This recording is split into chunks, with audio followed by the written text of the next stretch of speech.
കഴിഞ്ഞ വീഡിയോയിൽ ഇപ്പോൾ നമ്മൾ പഴയ കിയ സെൽറ്റോസിലുള്ളതും പുതിയതിലില്ലാത്തതുമായിട്ടുള്ള ഫീച്ചറാണ് നോക്കിയെങ്കിൽ ഇതിൽ നേരെ അതിൻ്റെ വൈസ് വേഴ്സയാണ്. ഓക്കെ, ആദ്യം തന്നെ ഈ ഒരു വെൽക്കം പരിപാടി അത് പഴയതിലുണ്ടായില്ല, പുതിയതിലുണ്ട്. അപ്പം ലെറ്റ്സ് മിന്നൽ വേൾഡ് തന്നെ നമ്മുടെ റിവേഴ്സ് ഗിയർ ഇടുമ്പോൾ മിറേഴ്സ് ഓട്ടോമാറ്റിക്കായിട്ട് അഡ്ജസ്റ്റ് ആവും. സൂപ്പർ.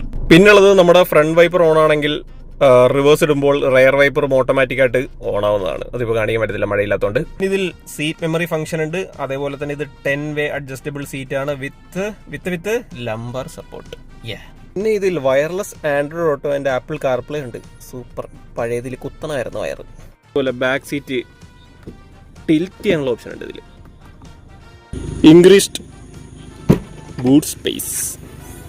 നല്ല വിശാലമായ സ്ഥലം കാണുന്നുണ്ടോ? കണ്ടോ? പിന്നുള്ള ഒരു അടിപൊളി ഫീച്ചർ, ഇതിൽ ഫ്ലഷ് ഡോർ ഹാൻഡിൽസ് ആണല്ലോ വരുന്നത്. പക്ഷേ നിങ്ങൾ അടുത്ത് വരുമ്പോൾ താക്കോല് കയ്യിലുണ്ടെങ്കിൽ ഓട്ടോമാറ്റിക്കായിട്ട് അൺലോക്ക് ആകും.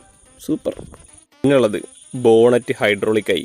പിന്നെ ഈ കാറിൽ എനിക്ക് ഏറ്റവും ഇഷ്ടമുള്ള feature, is the best feature. ഇതിന് 5 സ്റ്റാർ റേറ്റിംഗ് ഉണ്ട്. അത് ചുമ്മുള്ള 5 സ്റ്റാർ അല്ല, ഈ സാധനത്തിൻ്റെ പോയിന്റ്സ് എന്ന് പറയുന്നത് നമ്മുടെ ടാറ്റ സിയറേനേക്കാളും മുകളിലാണ്. Which is the segments biggest car.